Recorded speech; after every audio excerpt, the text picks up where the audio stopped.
Hiya folks, Carl James here from Electric Media Madness, joining me for another episode of Strange Tales. Today I want to talk about the film Back to the Future through the lens of alternative knowledge research. There are many layers to this film if you know what you're looking for. In the past I've documented certain takes on the deeper meanings and layers of the film in my books and some of my videos, and I very much stand by that research. But is there more to say about this film? Today I want to examine Back to the Future from a totally new and different angle and pose the question, is this film about, or at least alluding to, trauma-based mind control? Now, I've rewatched the film again recently for the purposes of this video, and I'm going to get into a few more meatier mind control aspects that may connect to the film as I go on. But first, I want to start by looking at some of the scenes and imagery in the film that may be indicative of mind control flavoured themes. Obviously, these are my own observations and what I think they might allude to. If you think I'm stretching the case, that's fine. I'm just offering them for your consideration. So let's jump into the film. In the opening section, Marty McFly is thrown against a wall by an overloaded amplifier. The bookcase and its contents fall onto his head. And this is the first of many examples in the film where Marty, soon to be followed by other characters, seem to endure blunt forced head trauma. Soon after, we're introduced to Marty's band called the Pinheads. Pins are obviously sharp metal objects, and the name implies that these objects have been inserted into the brain. Head trauma or invasive procedures to the head, maybe? Biff Tannen uses his fist to tap George McFly on the skull and says, "Anybody home?" This implies that George has no brain activity or that the person is not even there. These themes reflect the aims of CIA mind control theme projects like MK Ultra. Marty's dad and brother warn Marty that the last thing you need is headaches, implying that Marty is getting headaches, or at least warning about the dangers of them. Head pains and head trauma. Again, maybe. Marty's uncle Jailbird Joey didn't make parole again. Marty's mom Lorraine bakes a cake with a bluebird flying free of its cage made of icing. Project Bluebird, which became known as Project Artichoke, was a CIA operation that, at least officially, appeared on the scene on August the 20th, 1951. The operation was a mind control project to gather information alongside the intelligence divisions of the Army, Navy, Air Force and FBI. The symbolism of birds in cages and bluebirds is highly relevant according to a number of researchers into the mind control subject. Marty seems to continually have no awareness of time. He's repeatedly late for things. Every time he's made aware of it by another character, he looks at his digital watch and shakes it to see if it isn't working. Marty regularly has a look of being dazed and confused. Now granted, I know this is something of a standing joke in the film. The kid who gets to travel through time, who has no awareness of time. However, we could also look at that on another level. His confusion could also be likened to when somebody receives a blow to the head, concussion, some sort of amnesia or damage to spatial temporal awareness. Interestingly, one of Project Bluebird's aims was to successfully produce amnesia in a subject. Marty's behaviour could also be interpreted as somebody who is dissociating from themselves or their surrounding reality, which is obviously classic mind control territory. When placing his dog Einstein in the DeLorean for its first time travel test, Doc Brown warns the dog not to hit his head on the closing gullwing door. He says, "Have a good trip, Einstein, watch your head." When the doc recalls his story of inventing the flux capacitor to Marty, he says, "I was standing on the edge of my toilet, hanging a clock, the porcelain was wet, I slipped and hit my head." Doc is knocked unconscious. More head trauma and unconsciousness. He also states that when he awoke, he had a vision of the flux capacitor, the technological component that makes time travel possible. There's also a heavy theme of nuclear energy and radiation in the film. In fact, the draft script ending of the film involved the use of a nuclear bomb to send Marty back to the future in the DeLorean. A notable image of the film is the radiation suit that Marty wears at several points throughout the film. MK Ultra's mind control experiments included the use of electroshock therapy, hypnosis, drugs, chemicals and radiation exposure. When Marty arrives in 1955, he crashes the DeLorean into the Peabody's barn. He repeatedly falls and trips over, hitting his head. When Marty gets out of the DeLorean by the yet-to-be-built Leon estate, he fleetingly hits his head on the gullwing door of the DeLorean.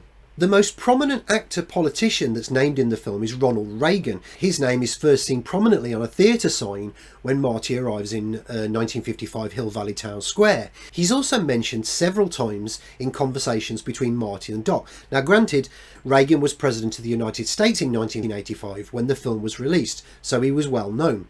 What's less well known is that his name crops up in literature produced by alleged mind control victims.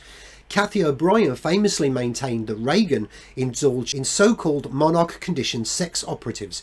In her book, Transformation of America, she says, Reagan discussed how he could use me on various military and government installations to provide hands-on mind control demonstrations of the latest advancements in training by displaying the diversity of my presidential model programming. Make of that what you will. When Marty starts walking across the town square in 1955, we hear the strains of the song Mr. Sandman. Now that song is about going to sleep, being unconscious, having dreams and dissociating from reality. Indeed, Marty exclaims, "This has got to be a dream." When interfering with his first meeting of his mom and his dad, which is the central plot of the film, Marty gets hit by his grandfather's car, causing him to smack the back of his skull against a concrete road surface. It's a full force head trauma that knocks him unconscious for 9 hours. A missing time motif, perhaps? When Marty wakes up in his mother's bedroom, he soon falls off the bed and he hits his head again. Soon after, he loses his footing whilst trying to put his pants on, causing him to, yet again, fall headfirst against the ground. It's a wonder this kid didn't end up with a bleed on the brain. When Marty first encounters the 1955 version of the Doc, the latter is wearing a mind-reading helmet device that he's built. There's some tinges of MK Ultra there with the thought control, remote viewing, helmet symbolism, that sort of thing. The Doc also has a wound to his forehead, which we soon learn was caused when he slipped off the toilet, hit his head and had a vision of the flux capacitor. When Marty shows Doc a picture of his brother and sister, they both notice that his brother's head is missing from the photograph. Taken literally, we could interpret this as being another image of head trauma, possibly even decapitation of Marty's brother. Head loss could also be read as brain loss, memory erasure or brainwashing. The next time that Marty encounters Lorraine, the first question that she asks him is, "How is your head?" Marty tries to convince George to ask Lorraine out to the dance. He tricks George by wearing his radiation suit and pretending to be an alien. He also uses his Walkman headphones on George, plays loud rock music which overloads his auditory senses, and pretends it's a brain weapon. George comments the following day that the alien Marty threatened to melt his brain. Head trauma, sensory overload, the radiation suit, this scene is full of it. Like government denial of mind control, Marty also downplays George's experiences by saying, "Let's keep this brain melting thing to ourselves, okay?" When Marty encounters young Biff in the cafe, he punches him in the face. Therefore, another type of head trauma. Later in the film, when George has his showdown with Biff, he also punches Biff in the face. Whilst performing on stage at the Enchantment Under the Sea dance, Marty begins erasing from reality. This is textbook trauma dissociation imagery. Marty's identity is literally being erased. He's becoming see-through, invisible. He's clearly in a tremendous amount of pain as a result of the process as it progresses. For the climax, Marty has to drive the DeLorean towards the town square's clock in order to reach 88 miles per hour as the car is hit by lightning. The starting line for the journey is right next to a sign advertising the Bluebird Motel. Another Project Bluebird motif maybe? When Marty hits his target and he gets home, the DeLorean time machine is literally electrified and disappears in a brilliant flash of white light. Doc Brown also gets almost, I should say, electrocuted by the lightning conductor cable at the same time. Remember that electroshock therapy was a key part of numerous state-sponsored mind control research projects. I also want to note what mind control researcher Fritz Springmeier once said about this imagery when he gave an interview. He said, "You have different locomotion devices that are built into the system that are actually methods for the mind going into dissociation. When you're electroshocking somebody and a flash of light is hitting them at the same time, you are applying electroshock. You can tell the person that they are travelling through space-time, or who knows what. Different scripts can be built in." When Marty returns to 1985, we have the plot twist of his encounter with himself. This is a theme that's regularly discussed by those who claim to have been victims of mind control research projects. The notion of duplicates, twins, doppelgangers and alters. It's common in the literature on the subject. And that particular imagery is a somewhat minor part of Back to the Future Part 1. However, it's a concept that would literally go into overdrive and overshadow the plot actually of Back to the Future Part 2. After Marty's return to 1985, he wakes up. He faces a completely foreign physical and psychological landscape. His home and his family, they've changed significantly, and he has a false or misaligned memory, well, lots of memories actually I should say, that don't synchronise with those of the people around him. Again, this is imagery that is readily cited in mind control literature. Marty is simultaneously in an altered state of consciousness, dissociated from his whole life and his loved ones, and implanted, I should say, with new and contradictory memories. Marty also sees new versions of his parents. He falls off his breakfast stool and, surprise, surprise, he hits his head again. New Lorraine comes up to him and even says, "Marty, did you hit your head?" So, in summing up, there's a possible interpretation that we can glean from this film. By the end of it, Marty has altered memories, a new perception of reality. The film continually riffs on this idea of reality shifting, possibly even this idea of the Mandela effect phenomenon as well. But most notably in the climax of the film is where Marty's memories of his life don't match those of the people around him. Many alternative knowledge researchers have looked into this real-world application of the phenomenon of reality shift, even the Mandela effect for that matter, and what might be occurring or the cause of it. Whilst the general speculation on that subject is that the causes might be the likes of energy consciousness manifestation, simulation theory, parallel universe treaties, some researchers have even suggested that those experiencing such a phenomenon may have been subjected to some form of passive mass mind control to test whether manufactured changes to our perceived reality are consciously perceptible and how we adjust to them and interpret them. Documented and evidential state-sponsored mind control has always been about methods to change and alter human memories and perceptions, so the mind control hypothesis on shifting realities does seem to align with the film very well. You could argue that the Back to the Future sequels also reinforce that analysis. However, I think it's actually the first film that does all the proverbial legwork. Part 2 and 3 do rehash a lot of what's in Part 1 in some very not so subtle ways. All that said, I'm not letting Part 2 and Part 3 off the hook because, as I explained in Chapter 7 of my book Science Fiction in the Hidden Global Agenda Volume 2, and in a video that I posted on my old YouTube channel, the TS Guide, a number of years ago, the film trilogy has a plethora of subtle and not so subtle symbolic and thematic foreshadowing nods to the events of September the 11th, 2001, most notably to the areas of research covered by Dr. Judy Wood in her excellent book Where Did the Towers Go? There's also a lot of dark and disturbing themes on view in the films. Many of them are in plain sight, but one or two of them, they're almost unnoticeable. The next time you watch Back to the Future Part 3, look out for a blink and you miss it moment when the child that is playing Doc Brown's youngest son seems to gesture to somebody off camera. He's got his hand by his hip. The boy uses his hand to beckon somebody to come to him and then uses his index finger to point at his private parts, I should say. Now, I told somebody about this infamous bit of cinema lore and they replied maybe the boy wasn't a particularly professional actor. He desperately needed the toilet and he was trying to get the attention of his mom to take him. That's quite plausible as explanations go. However, another very dark explanation is the depravity and abuse that has historically been inflicted on young children in Hollywood.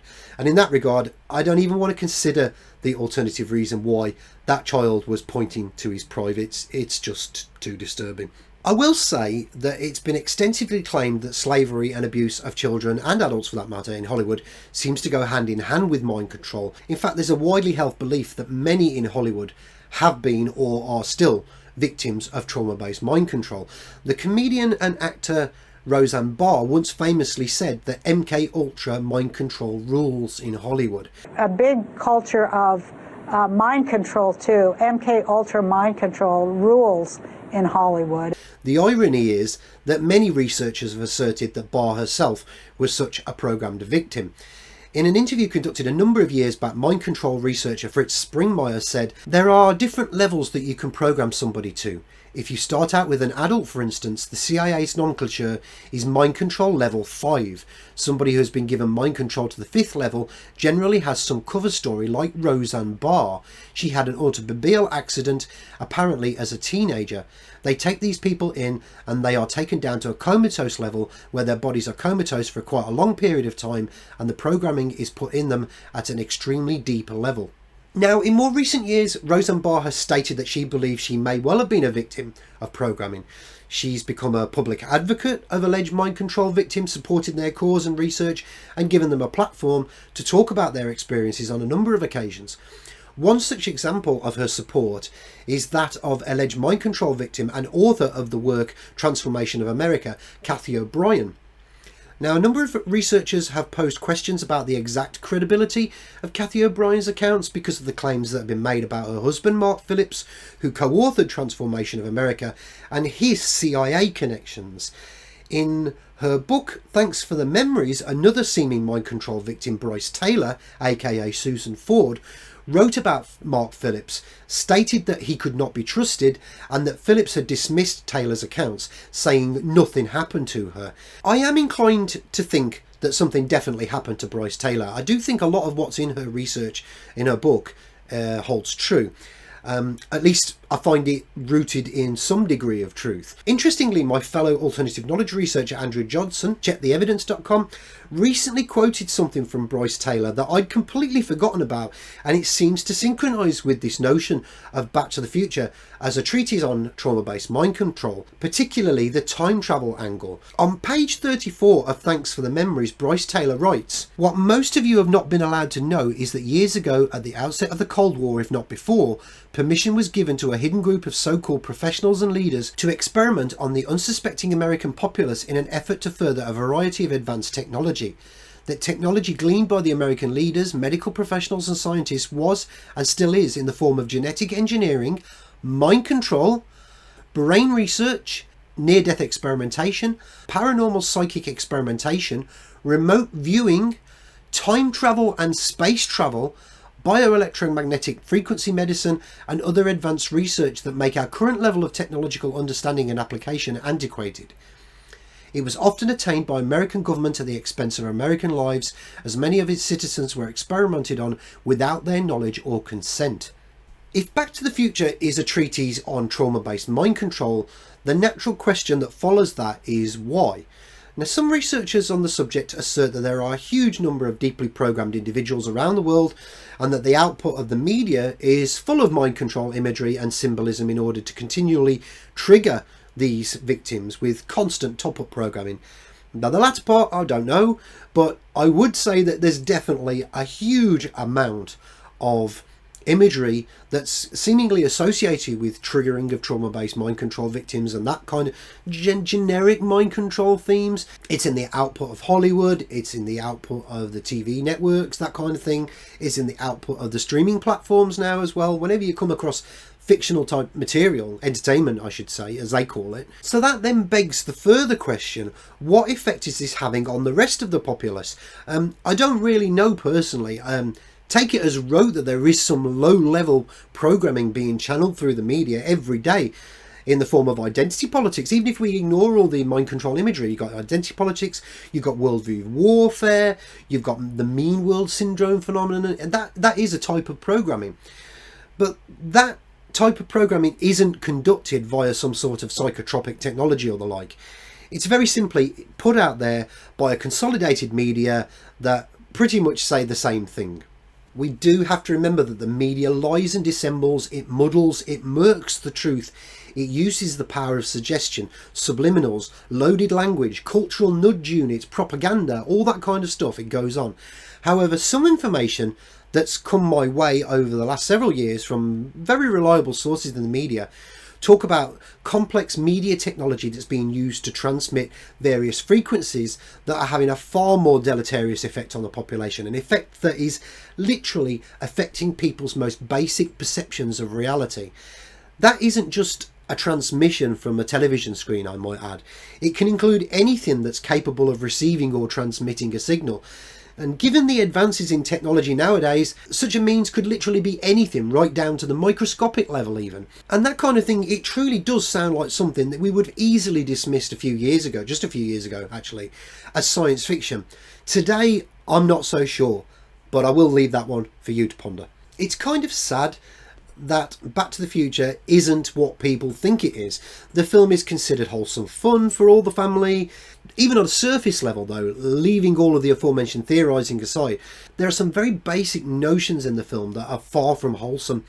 Think about the central premise of a kid whose mother falls in love with him, or a kid who hangs around with a crazy old man who steals plutonium from Islamic terrorists. Let's not even get into the whole thing with Biff and what he's about to non-consensually do to Lorraine in the school's car lot just before George arrives and stops him. That is hardly family-friendly, child-friendly stuff. Now, I'm not going to go down the Puritan, Luddite route and soapbox about never watching films or TV shows ever again. I do think that whenever you can, you need to turn the media off. It's probably the healthiest thing you can do. I've said that many, many times in the past. Healthy for your mind, body and your soul. But that's a discussion for another day.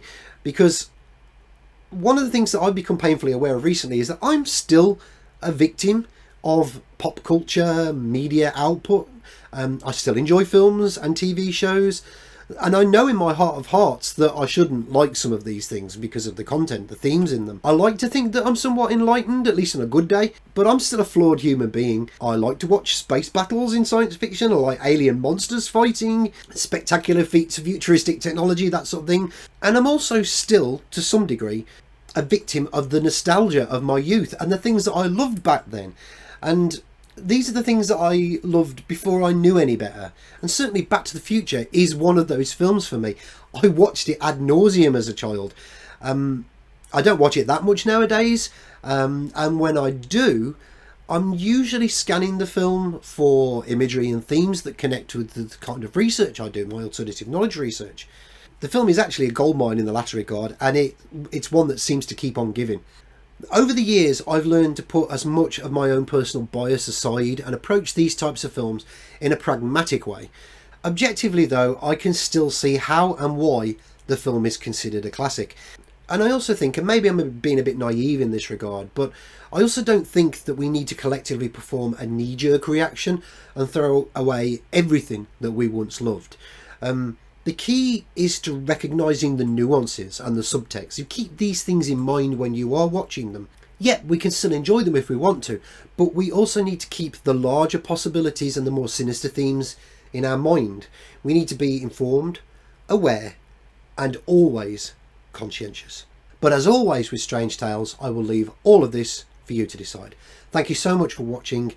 Hope you've enjoyed the video. If you have, please like, share, subscribe. I know people say this all the time on YouTube's videos, but it really does make a difference, especially when YouTube is removing views, is removing subscribers, and it's YouTube that's doing this kind of thing, unfortunately, and there's not really anything I can do about it other than ask you, if you are subscribed already, please check that you're still subscribed, check your notifications are on, because people aren't being informed when the videos are being uploaded either. That aside, also, if you're interested in my alternative knowledge research, you can check out my books. They're available from Lulu Publishing and Amazon.com, where I do cover a lot of other material to do with Back to the Future as well. Thank you again for watching, and I will see you again very, very soon. Bye bye for now.